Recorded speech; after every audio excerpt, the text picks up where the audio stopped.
Et très bon réveil, il est 8h. Et votre matinale info continue jusqu'à 9h avec Nikos Aliagas. Il est 8h, le voici David Doucan pour le journal. Bonjour. Bonjour Nikos, bonjour à tous. À la une de l'actualité ce matin. C'est ce qui avait tout déclenché, le prix de l'essence. Attention, le baril de brut remonte, les mêmes causes, les mêmes effets. Information et analyse dès le début de ce journal. L'appel de Brigitte Macron, la première dame, dit non à la violence, intervention sur le champ politique, vous l'entendrez. Pas de report, sans accord, est-ce que c'est clair? C'est le message de l'Europe à Theresa May. Soit elle fait adopter le texte, soit ce sera le Brexit dur. Et puis pour finir, le portrait d'un homme extraordinaire. Il est médecin, pas question pour lui d'abandonner ses patients. Il continue les consultations et pourtant il a 97 ans. À 8h12, Vincent Hervouet, la droite européenne suspend le parti du Hongrois Viktor Orban. Et à 8h15, Audrey Crespo-Mara reçoit le président du MEDEF, Geoffroy Roux de Bézieux. Europe 1. Attention, sujet inflammable, le prix à la pompe, il avait baissé ces dernières semaines, mais le baril de brut est reparti à la hausse. Problème, c'est la genèse de la crise qui secoue le pays depuis 4 mois. Tout avait commencé avec la vidéo de la gilet jaune, Jacqueline Moureau, Jean-Jacques Herry. Souvenez-vous, c'était en octobre dernier. Une vidéo postée sur Facebook devient virale. 4 minutes 37 secondes de coup de gueule où cet automobiliste du Morbihan attaque tous azimuts la politique du gouvernement avec un prisme en particulier, celui de la hausse des taxes sur l'essence. On ne le sait pas encore, mais l'épisode marquera le début de la crise des gilets jaunes. Même si en décembre, le gouvernement finira par lâcher du lest en renonçant aux taxes, le catalyseur de la crise pourrait à nouveau être ravivé par un mécanisme très simple. Coté à $68 en ce moment, le prix du baril de pétrole brut est en hausse avec des conséquences à la pompe. Francis Dusseux, président de l'Union française des industries pétrolières. Effectivement, le prix du pétrole brut a augmenté de 32%, je crois, par rapport à la fin de l'année. Ce qui est assez considérable sur le prix du brut. C'est 7 centimes sur le super et 8 centimes sur le gazoil. Et avec cette nouvelle hausse du baril, dès la semaine prochaine, le prix du carburant dans les stations essence retrouvera mécaniquement le même niveau qu'en novembre dernier. Jean-Jacques Herry pour Europe 1. L'appel de la première dame Brigitte Macron contre la violence. Oui, à 2 reprises hier, Brigitte Macron s'est exprimée à l'occasion d'un débat des enfants à Paris, puis hier soir en marge d'un match de gala du Variété Club de France à Reims. Intervention sur le champ politique donc, mais celle qui était devenue très chère au cœur des Français au début du quinquennat voit sa popularité s'effriter. Le récit à Reims de Julien Froment pour Europe 1. Pour cette première sortie en public depuis les violences du week-end, Brigitte Macron se voulait sereine. Certes, il y a eu le retour précipité de la Mongie samedi soir, mais pour le reste, pas question de modifier son agenda, nous confie-t-elle. On continue, on ne change rien, la vie continue, on n'a absolument modifié aucun rendez-vous, mais personne n'oublie ce qui s'est passé. On a tout ça dans la tête et ça ne peut pas continuer, c'est certain. On veut arrêter cette violence, parce qu'il n'y a pas de vie possible, de réconciliation possible avec cette violence. Oui, mais voilà, dès son entrée sur le terrain, les choses se compliquent. Quand le visage de la première dame apparaît sur les écrans géants, une partie du public se déchaîne. Les organisateurs renoncent alors à lui faire donner le coup d'envoi fictif pour éviter de nouveaux sifflets.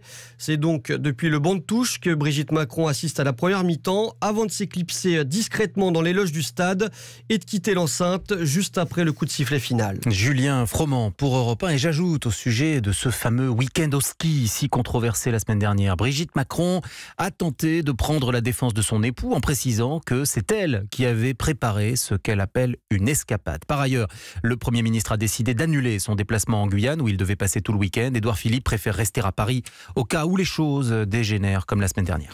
Une journée décisive dans l'affaire Benalla. Le Sénat va décider aujourd'hui s'il saisit ou non la justice pour parjure en cause Alexandre Benalla lui-même, mais aussi le secrétaire général de l'Élysée, Alexis Kohler, le directeur de cabinet, Patrick Stroda, et le chef du groupe de sécurité, le général Lionel Lavergne. Les parlementaires soupçonnent ces 3 hauts responsables d'avoir menti au moins par omission, mais le Sénat hésite à entrer en guerre ouverte avec l'Élysée. Adrien Beck nous explique tout cela. Je n'imagine pas qu'on aille contre l'avis de la commission d'enquête. Pour ce ténor de la droite sénatoriale, oui, la justice doit se saisir des déclarations des 3 collaborateurs d'Emmanuel Macron devant la commission Benalla. Il y a possiblement faux témoignage, ajoute un autre, et sur ce point, gauche et droite sont d'accord. Le dossier est trop fragile, répond le patron des sénateurs centristes Hervé Marseille. Il faudrait saisir le procureur pour que lui-même engage des investigations pour voir si éventuellement on peut y trouver une qualification pénale, par exemple un faux témoignage. ça me semble assez ambigu. À mes yeux, ça n'est pas de nature à fonder une démarche judiciaire. Entre ces deux lignes, le président du Sénat, Gérard Larcher, se montre très discret. On appliquera le droit, rien que le droit, assure son entourage, car en filigrane se jouent les relations entre le Sénat et l'Élysée, la réforme constitutionnelle et la baisse du nombre de parlementaires annoncés. Certains sénateurs veulent montrer leurs muscles, analyse un poids lourd du Palais du Luxembourg qui ajoute « La question, c'est de savoir si on a envie ou pas de rentrer en guerre avec l'exécutif. » Adrien Beck du service politique d'Europe 1. Et ce fameux Brexit, c'est apparemment la sortie dure qui se profile. Oui, les 27 se réunissent aujourd'hui à Bruxelles. Theresa May espère obtenir un report. Écoutez, Donald Tusk, le président du Conseil européen, il a d'ores et déjà donné la position de l'Union. Je crois qu'une courte extension sera possible, mais avec des conditions. Même si l'espoir de succès semble désormais fragile et illusoire, même si la lassitude par rapport au Brexit est de plus en plus visible et justifiée, nous ne pouvons pas renoncer à chercher une solution positive jusqu'à la dernière minute. Un report, mais sous condition. Nous rejoignons notre correspondante à Bruxelles, Isabelle Horry. Bonjour. Bonjour. Alors Isabelle, en clair, je résume. Pas d'accord, pas de report.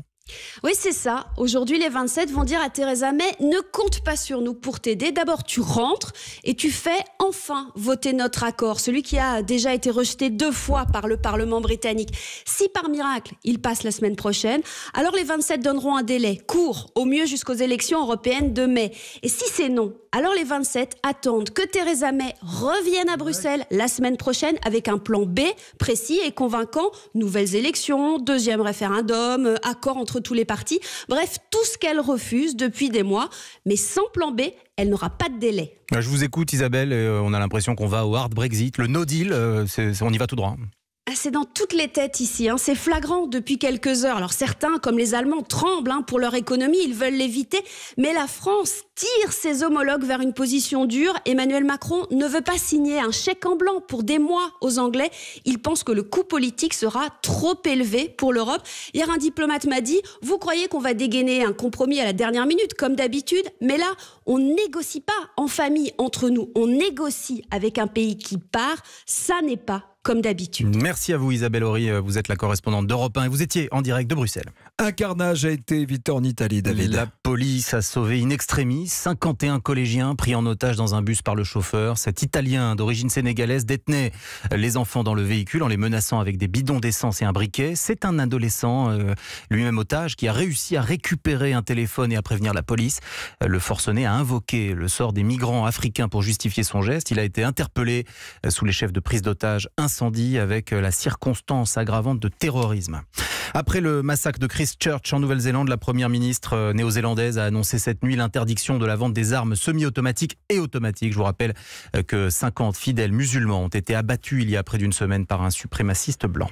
Voici ce matin dans le journal de 8h le portrait d'un homme extraordinaire. Oui, il apporte sa propre réponse au problème des déserts médicaux en ne prenant pas sa retraite. Et c'est le moins que l'on puisse dire puisque ce médecin a 97 ans. Il reçoit encore 2 fois par semaine les patients sans rendez-vous dans son cabinet de Chevilly-la-Rue dans le Val-de-Marne. Portrait signé Roman Oquet.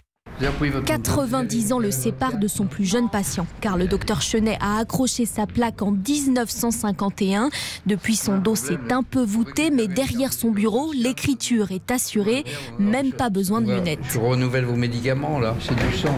Une trentaine de patients par jour, 60 heures de travail chaque semaine et des malades qu'il ne veut pas lâcher. Il y a 19 000 habitants, il y a 2 médecins et demi, je compte pour un demi. On ne sera pas remplacés, ni les uns ni les autres. Ceux qui sont âgés, ils verront personne. Je viens de voir 2 jeunes, ils ont regardé comment je travaillais, ils se sont dit oh mais il y a beaucoup de travail, et ils ont fait demi-tour. Une pénurie de médecins qui remplit la salle d'attente jusqu'à 4 heures à patienter.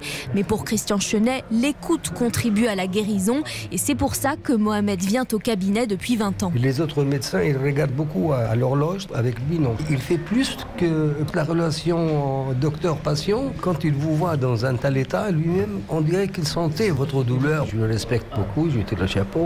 Après son propre fils, déjà à la retraite, le quasi-centenaire s'apprête à tirer sa révérence. L'hiver prochain, peut-être, en tout cas sans remplaçant. L'hiver prochain, peut-être. Portrait signé Roman Oquet pour Europe 1. Et puis Nikos, Europe 1 sera en édition spéciale ce soir entre 17h et 20h. Puisque Mathieu Béliard sera en public et en direct depuis le lycée du Mésil à Vernon dans l'Eure. C'est la semaine de la presse à l'école et le ministre de l'Éducation nationale Jean-Michel Blanquer sera notre invité à 19h et ce jusqu'à 20h. Et on a eu pas mal de collégiens dans les locaux d'Europe 1 ces derniers jours et tous voulaient voir David Doucan de près.